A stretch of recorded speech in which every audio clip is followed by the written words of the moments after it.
I think that both my gender and my sexuality play an important role in my identity, but I don't think they are everything. My sexual orientation and my gender identity is going to affect my life no matter what I choose or what I hope, I guess. Like, it's not something that I can necessarily choose, and obviously it's going to be a part of my life experiences, which then contributes to my identity and how I interact with those around me. I feel that when I know about my gender and my sexuality, it's kind of represent myself and help me to show the people who I am, and it's gonna help me to blend with the society. The way I was brought up and programmed to act in a society does affect me, but it's not what I choose to, and I don't think that my sexuality and gender plays big role in that. I do believe that gender and sexuality play a major role in my identity. I am a male heterosexual, but I believe that comes with some responsibility to ensure that there's a common thing that male heterosexuals are not the most open or the most accepting. So I believe that I need to play my part in making sure that things are more open and accepted.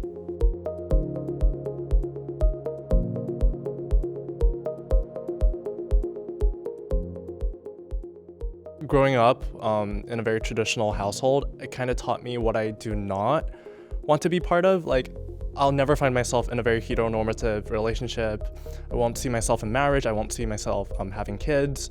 So I strongly agree with this question because I was raised up with Buddhism education. So that's my belief, and my belief actually teaches me to treat every spirit, every living creature equally. I do feel like the place where I'm growing up is really shaped the way I think about gender and also sexuality. I come from Indonesia, where the majority is Muslim, so mostly we don't really talk about sexuality. What we more refers to gender, only male and female. However, when I study in university, I starting to realize that not only we learn about gender, but now there is sexuality.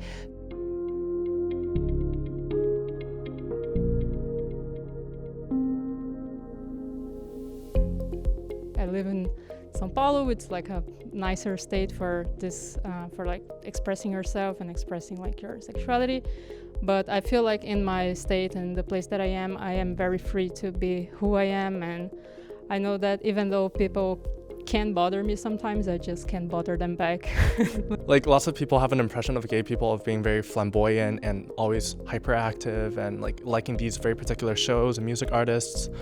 And obviously I stand by that. I also enjoy queer culture a lot, but those are not necessarily my immediate communities, I guess, in a way. So yeah, I can totally bring my authentic self into I guess my in China or Singapore, and I also know where to find queer communities if I have to within these societies. In India, in our religion itself, we have the third gender, and we have gods who are gender fluid, and as well as homosexual sculptures and everything. So that is a part of our history, and I think that was lost during the colonial period, and maybe that's something we should regain back. I don't feel necessarily being authentic in the place that I grew up.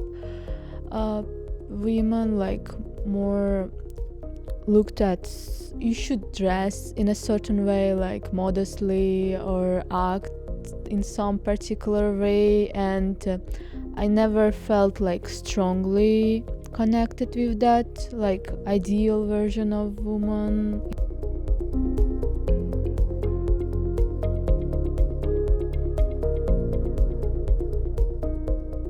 I feel like I am in the transitions for understanding the theory into practice. It's because in Indonesia, mostly I learn about this gender and sexuality through theory, but never practice it. As an anthropologist, I think it would have been a shame to not being able to engage in communication with people in appropriate manner. So I had like a real good friend of mine who they really helped me to understand like how to be able to address different groups of people in the US. As long as we're being respectful and then we don't speculate about other people just by our own experiences, we should be doing pretty well on the etiquette part.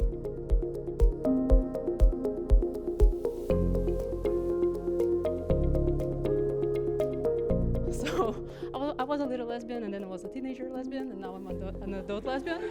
So so especially during like school, I would like have friends that were also LGBT people, and the microaggressions, they were there like every day. People would try to make fun of us, and people would like bother us a lot. One of my friends, she was like applying for master's program, and she would tell that she has to get a scholarship because their parents wouldn't like fund her education, because she has like older brother who also in a applying for a graduate school, and she would say that they would have money and they would prefer to sponsor his brother education.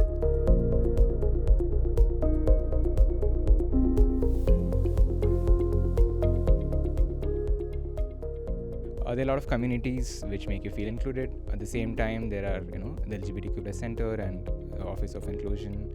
So I strongly agree because, well, first of all, there's the wellness call hotline that we can always call, and also sixth floor Kimmel, where the LGBTQ plus center is. And I'm also part of Pride Corp, which is CERN's largest undergrad professional development society for LGBTQ plus people. So yeah, I'm very happy with how this school is doing. So thumbs up, yay.